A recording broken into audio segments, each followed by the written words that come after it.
Welcome back. We've been considering the book of Habakkuk for the past 2 days and have considered the interchange between the prophet of Yahweh and Yahweh himself. Today we come to Habakkuk's conclusion. His prayer is much like many others, Job, David, Isaiah, after they have been in the presence of our holy God. Remember, Habakkuk has been complaining, laying a challenge, an accusation, if you would, at the feet of Yahweh. Yahweh has come back and has told him that the just shall live by faith, and has revealed then to Habakkuk his judgment upon the nations. This is Habakkuk's response, beginning of verse 1, chapter 3. A prayer of Habakkuk, the prophet, on Shigionoth. O Yahweh, I have heard your speech and was afraid. O Yahweh, revive your work in the midst of the years. In the midst of the years, make it known. In wrath, remember mercy. God came from Teman, the Holy One from Mount Paran, Selah. His glory covered the heavens, and the earth was full of his praise. His brightness was like the light. He had rays flashing from his hand, and there his power was hidden.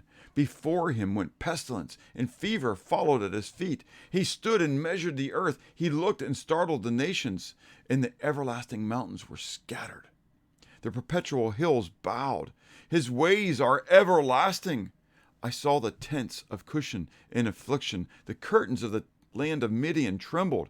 O Yahweh, were you displeased with the rivers? Was your anger against the rivers? Was your wrath against the sea, that you rode on your horses, your chariots of salvation? Your bow was made quite ready. Oaths were sworn over your arrows. Selah. You divided the earth with rivers. The mountains saw you and trembled. The overflowing of the water passed by. The deep uttered its voice and lifted its hands on high. The sun and moon stood still in their habitation. At the light of your arrows they went, at the shining of your glittering spear.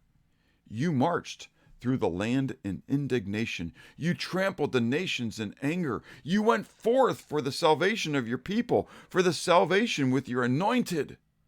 You struck the head from the house of the wicked, by laying bare from foundation to neck.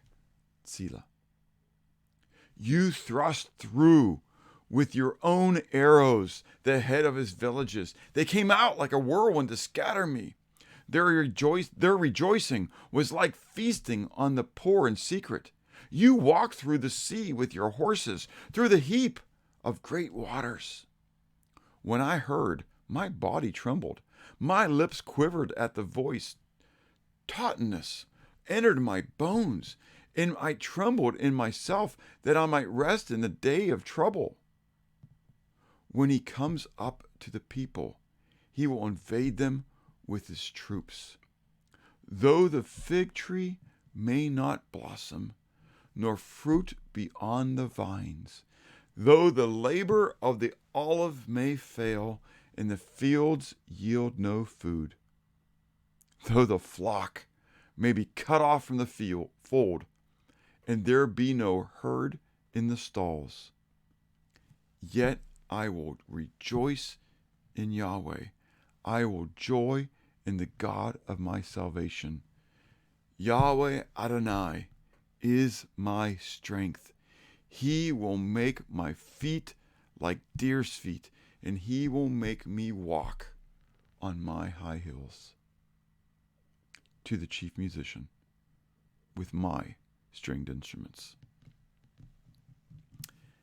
Habakkuk recognizes and realizes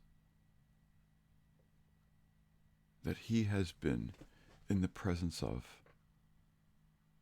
a holy, holy, holy God, who is sovereign over all of the affairs of men, who turns the hearts of kings whichever way he chooses,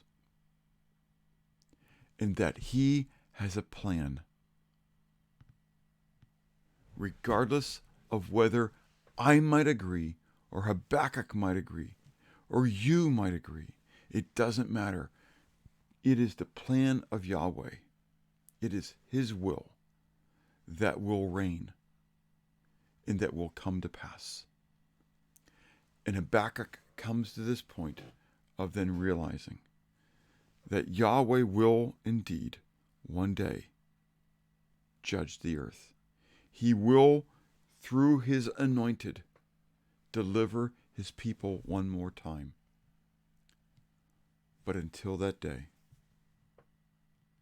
it was for Habakkuk to live his days in the midst of the consequences of the sins of his people.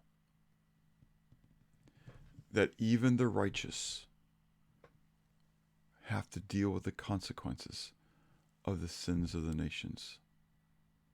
And so Habakkuk states what we have heard probably many times before. Those final words of this prayer: though the fig tree may not blossom, nor fruit be on the vines, though the labor of the olive may fail, and the fields yield no food, though the flock may be cut off from the fold, and there be no herd in the stalls, yet I will rejoice in Yahweh. I will joy in the God of my salvation. God reigns, and He is to be praised at all times, in all things. We are to be thankful always for who He is and what He has done. Pray. Confess sin. Thank God for His provision. And then have a blessed day.